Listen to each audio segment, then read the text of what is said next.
minutos. Estamos conversando en El Sol de la Mañana, tanto con el presidente y la directora ejecutiva de la Asociación de Industria de la República Dominicana, Campos de Moya y Circe Almanzar. Ellos querían hacer algunas precisiones sobre el punto anterior para que pasemos a otras preguntas. Sí.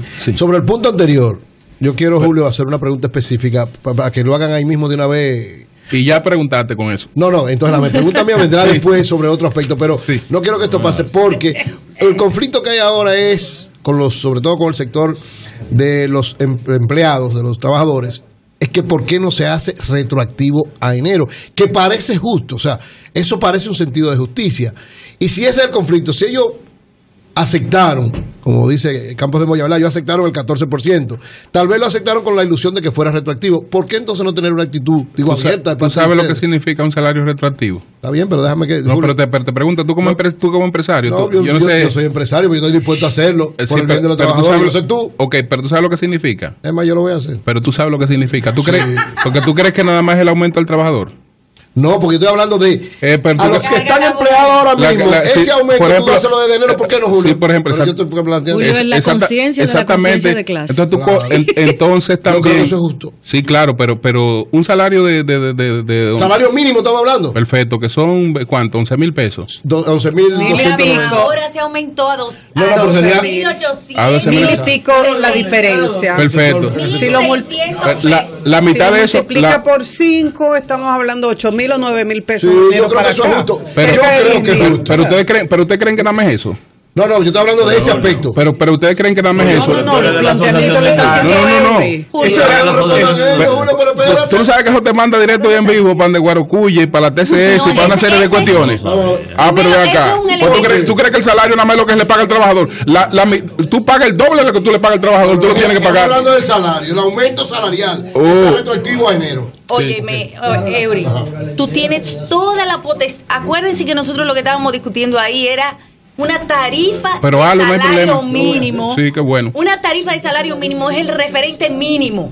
Pero eso no quiere decir que cualquier empleador haga lo que entienda. Usted lo puede hacer ahora. Yo no sabía que lo que sí nosotros no podemos hacer como representantes de empleadores ahí y como representantes de todos los sectores es obligar a las empresas a hacer algo que la ley no manda. Entonces yo no puedo decirle a un empleador que saque de su flujo de caja de 6 meses anteriores para no solo pagar un aumento que no estaba establecido, porque que yo sepa que hay varios abogados, por lo menos conozco una, que la ley no aplica retroactivamente, y tú sacar de tu bolsillo flujo de caja, pero no solamente para los salarios, sino también para la carga laboral, que es un 68% por encima del salario mínimamente. Y tendría que ser retroactivo. Tu flujo, o sea, el flujo, tus compromisos. No, pues entonces es ilegal lo que tú vas a hacer. Es ilegal. Es ilegal porque tú no puedes pagar un salario que tú no lo cotizas a la TCS. Es una ilegalidad lo que tú vas a hacer. Bueno, que lo permita el gobierno. Pero que permita la ilegalidad. Pero es una ilegalidad. Es una ilegalidad. Te quieres olvidar lo que dice la Constitución del referéndum. Ahora te quieres olvidar de la ley. Yo digo, beneficiar. Pero sácalo y regálaselo, y es mejor. Tú lo sacas. Pero tú lo sacas y se lo regalas. Naturalmente lo justifica después como un gasto. Yo no sé cómo. Un sobrecito. Sí, conversación. Un bono. Tú le das un bono. Esta conversación de aumento salarial se inició muchos meses antes de lo que debía hacer.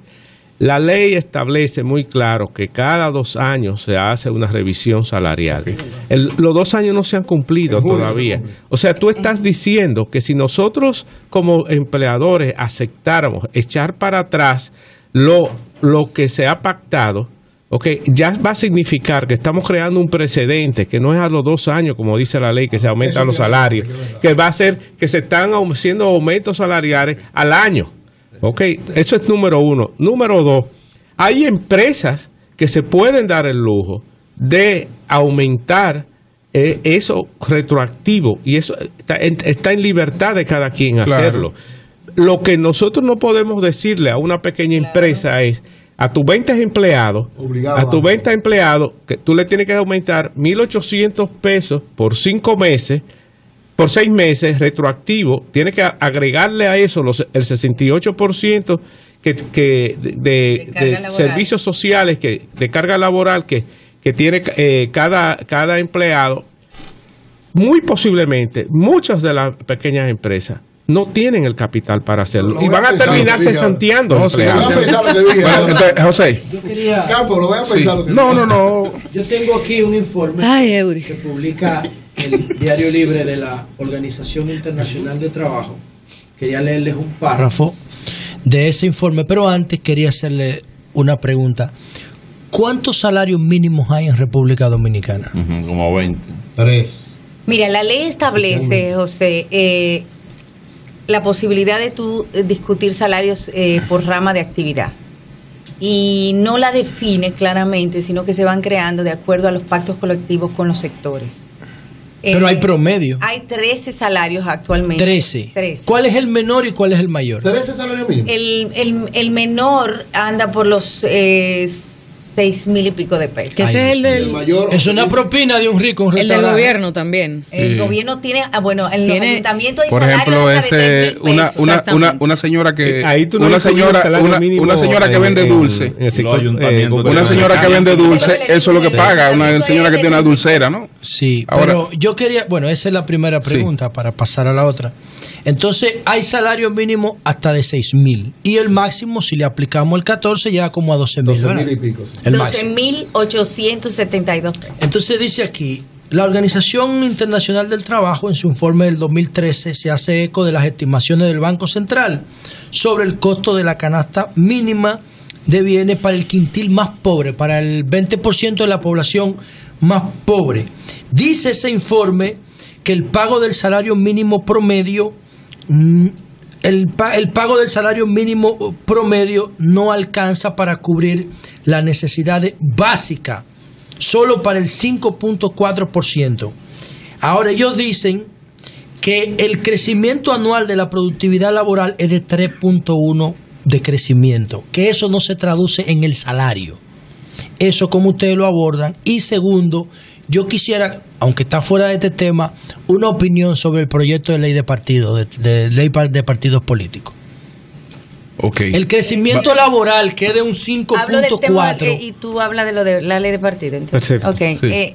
Mira, hay un tema con lo que se determina como parte del pago para la canasta básica. Cuando hablamos de la canasta básica, las mismas autoridades contemplan que por lo menos intervienen 1,5 salarios en la familia para cubrir la canasta básica. Eso es importante tomarlo en cuenta, que eso no lo refleja ese reportaje.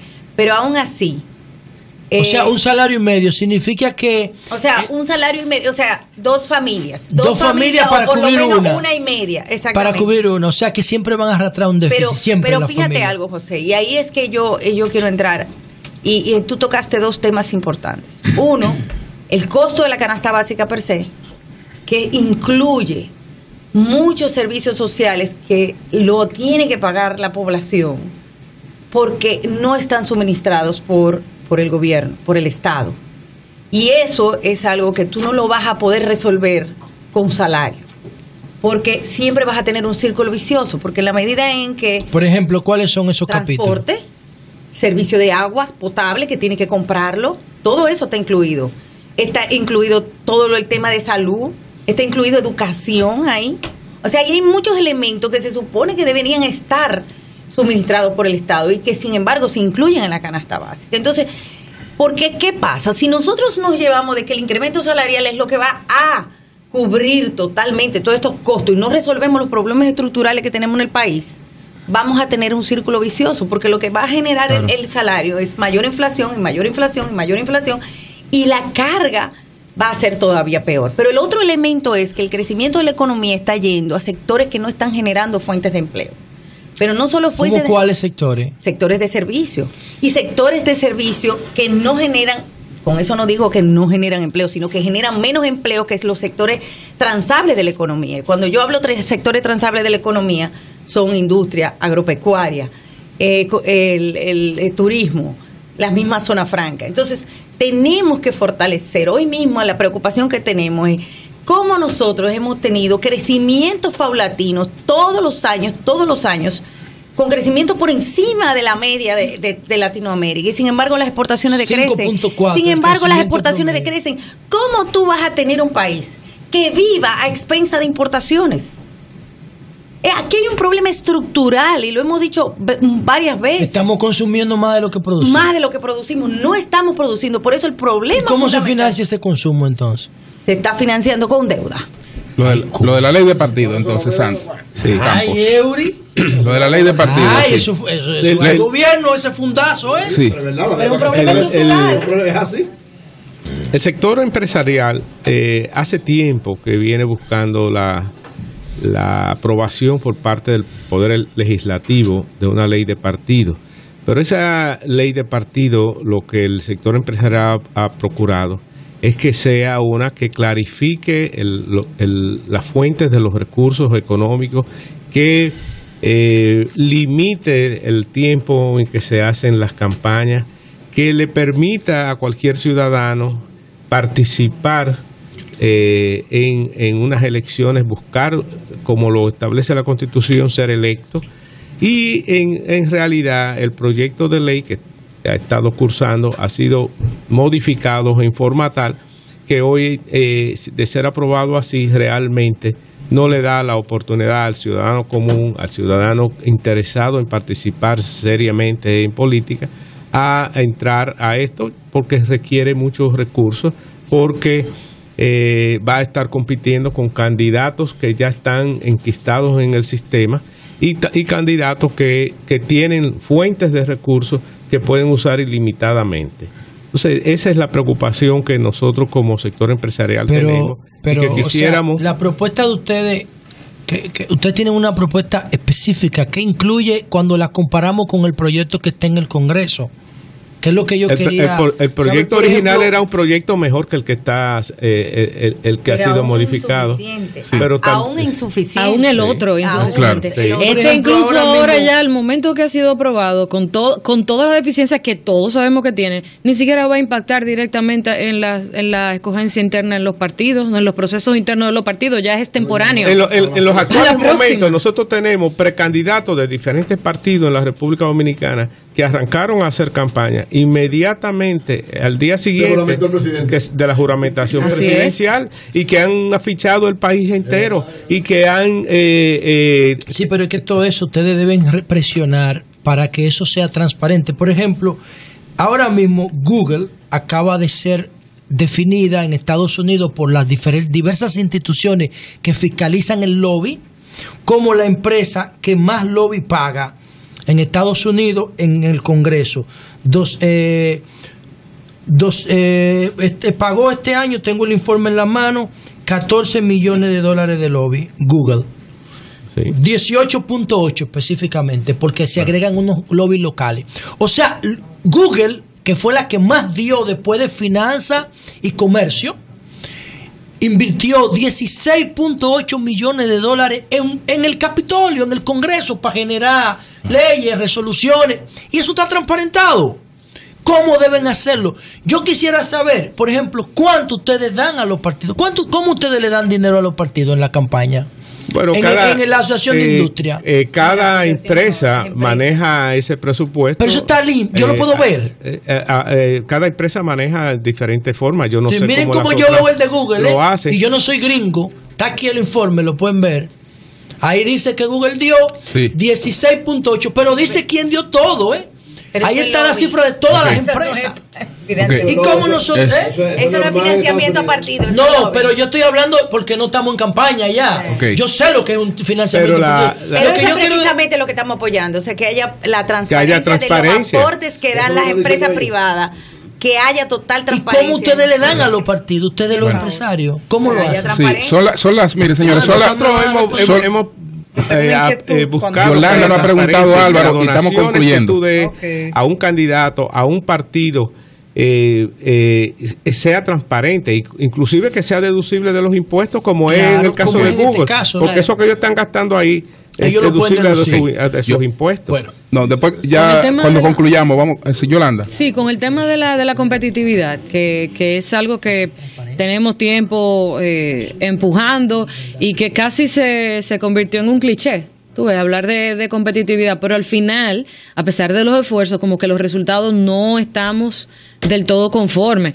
Algunas de las principales trabas para la competitividad son históricas y no se han superado. Con el tema, por ejemplo, de la energía eléctrica, que debe ser, y ustedes díganme o corrígenme si no es la principal o una de las principales. ¿Cómo nos está afectando? ¿Cómo le está afectando directamente a la industria y al sector empleador el tema de la competitividad?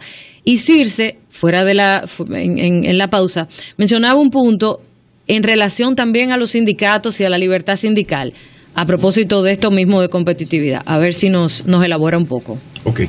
Bueno, realmente nosotros hemos tenido muchos años trabajando, ustedes lo saben, en el tema de la competitividad, pero ¿qué es la competitividad? La competitividad es cuando tú comparas las condiciones de la empresa frente a las condiciones de la empresa de otro país. Entonces, ¿qué pasa? Nosotros podemos estar haciendo una buena labor, pero otros países están haciéndolo mucho más agresivos. Y la competencia ya no es interna, la competencia es internacional. Por eso, ahora vemos que, bueno, es el caso de Cuba. Cuba se está abriendo al mundo y nosotros tenemos que vernos en el espejo de lo que están haciendo los demás países. Puede haber muchas oportunidades, pero también tenemos que verlo. Entonces, ¿qué pasa? Los indicadores que nosotros tenemos, cuando los comparamos con otros países, estamos muy por debajo. En el caso de energía eléctrica, estamos muy por debajo por el problema de la tarifa media de las industrias, aunque hay industrias grandes que tienen una tarifa más preferencial, porque son usuarios no regulados. Pero el elemento central que nosotros vemos aquí en cuanto a la competitividad es que nosotros hemos tratado de resolver en los papeles, pero no en la práctica. Hemos hecho muchísimas leyes, hemos hecho todos los estudios del mundo, pero a la hora de poner en práctica tenemos un problema de descoordinación, tenemos un problema de que las instituciones están funcionando cada una por su lado, y ese es nuestro gran reto ahora mismo, cómo tratar de que todas las instituciones funcionen. En este gobierno hemos tenido mucho apoyo de parte del presidente Medina en la mesa del segundo Congreso Industrial y se han visto resultados, pero falta mucho más por hacer. Álvaro. Yo tengo dos preguntas. La primera es, la población percibe que la discusión entre los empleadores de ustedes no se refiere a la calidad humana ni a la mejor calidad de vida, si no pareciera como un conflicto de orgullo, de correlación de fuerza, de imposición fáctica entre uno y el otro. Uno habla de un aumento de un 20 pesos diario, ustedes hablan de un 78 pesos diario, en función de los aumentos que representa. Pero para la industria, ustedes que han analizado y estudiado el proyecto, ¿cuál es el efecto de un aumento de un 20 o de un 14 para que la población pueda entender la diferencia? El por qué en un 20, por qué si un 14, ¿cómo se le afecta a las industrias? Y la segunda pregunta es sobre procompetencia. Dicen los rumores de pasillo que es en la IRD que tienen bloqueada la posibilidad de que se elija el director ejecutivo de procompetencia por conflicto de interés. Ay, este hombre se ha traído un tema difícil. Sí. Ese tema sí es complicado, porque hay dos grupos cobrando, dos grupos. Lo que nombró Danilo están cobrando y lo que nombró Leonel anteriormente están cobrando. Vamos con la respuesta, porque ya tenemos el tiempo muy encima. De esa institución, ¿cuál es? ¿Buena? ¿Sirve para algo? Ok.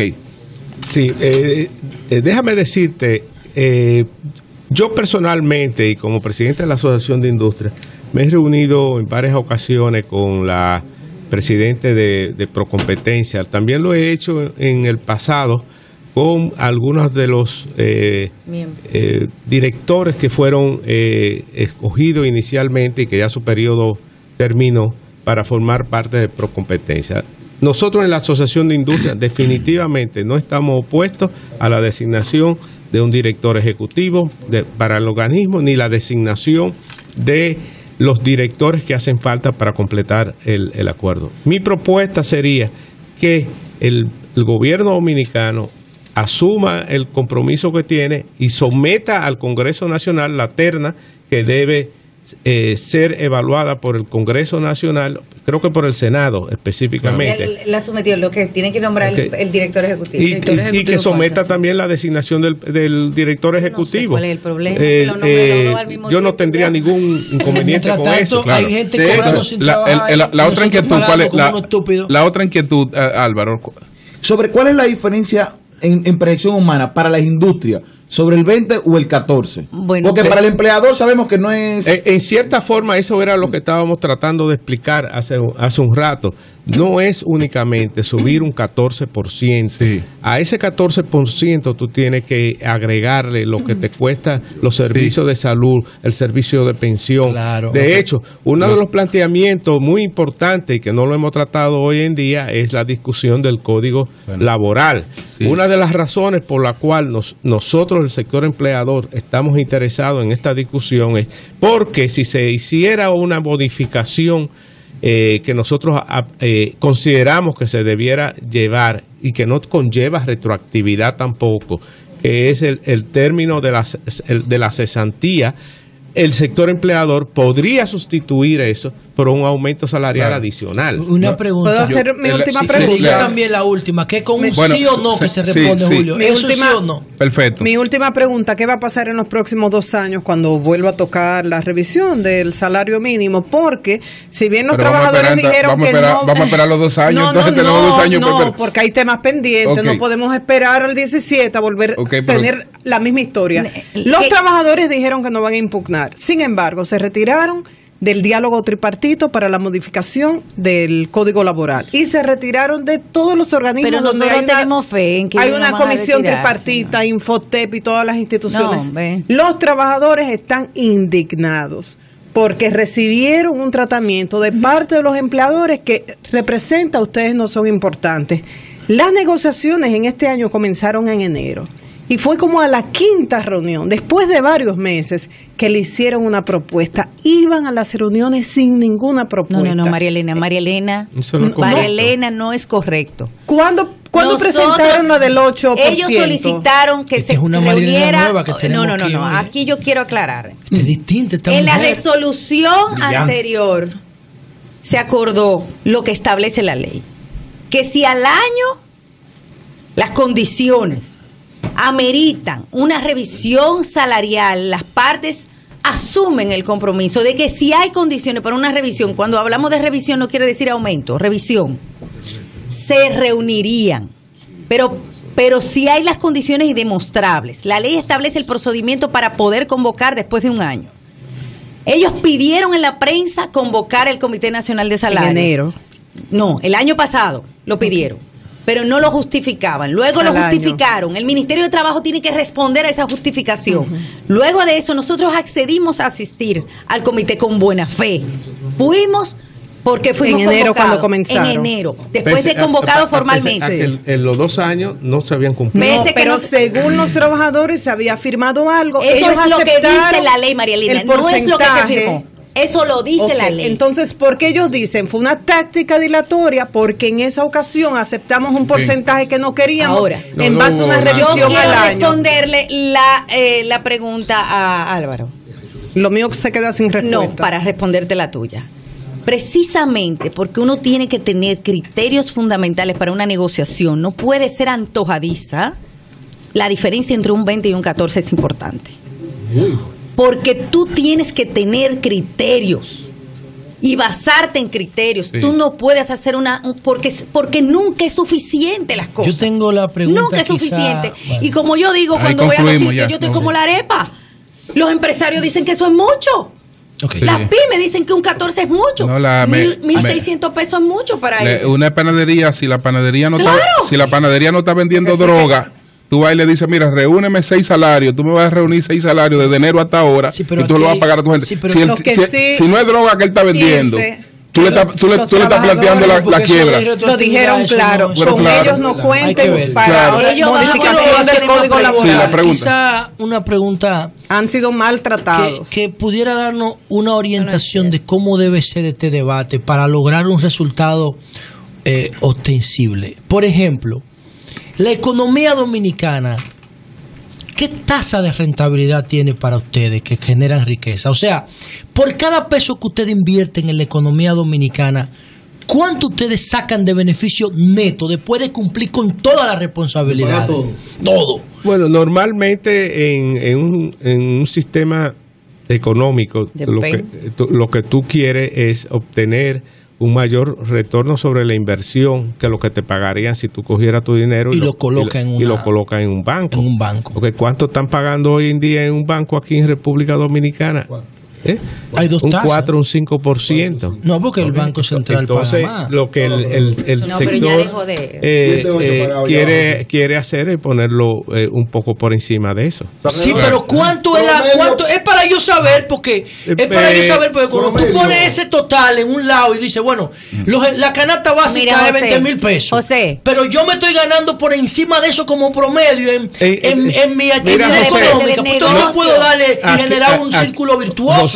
Fíjate, a partir de la reforma fiscal que se realizó cuando Joaquín Balaguer era presidente en los primeros años, la primera hora de reforma, después de la caída del muro de aquí se abrieron se bajaron las tarifas arancelarias y se abrió la aduana para hacer importaciones. A partir de ese momento, una competencia que existía aquí entre diferentes empresas se convirtió en una competencia entre empresas internacionales y empresas locales. Aquí tenemos muchas cosas que llegan de China. Y nosotros no exportamos prácticamente para China más que los alambres que se roban y la tapa de tapa de las cloacas que hay en la República Dominicana, el cobre de las cosas que nosotros exportamos, que viene de los alambres de la telefónica. Ustedes lo permiten porque ustedes tienen que industria de la chatarra, ustedes tienen esos son chinos los que hay aquí que hacen ese negocio, son chinos, no están asociados, entonces a partir de ese momento nosotros estamos compitiendo con el entorno mundial. La República Dominicana es uno de los países que más tratado de libre comercio tiene. Nosotros tenemos libre comercio con Estados Unidos y Centroamérica, con todas las islas del CARICOM, con todos los países europeos que forman las 23 países que forman la Unión Europea. Ellos se quejan de que todavía ellos no han alcanzado los niveles de exportación hacia la República Dominicana que ellos estaban aspirando.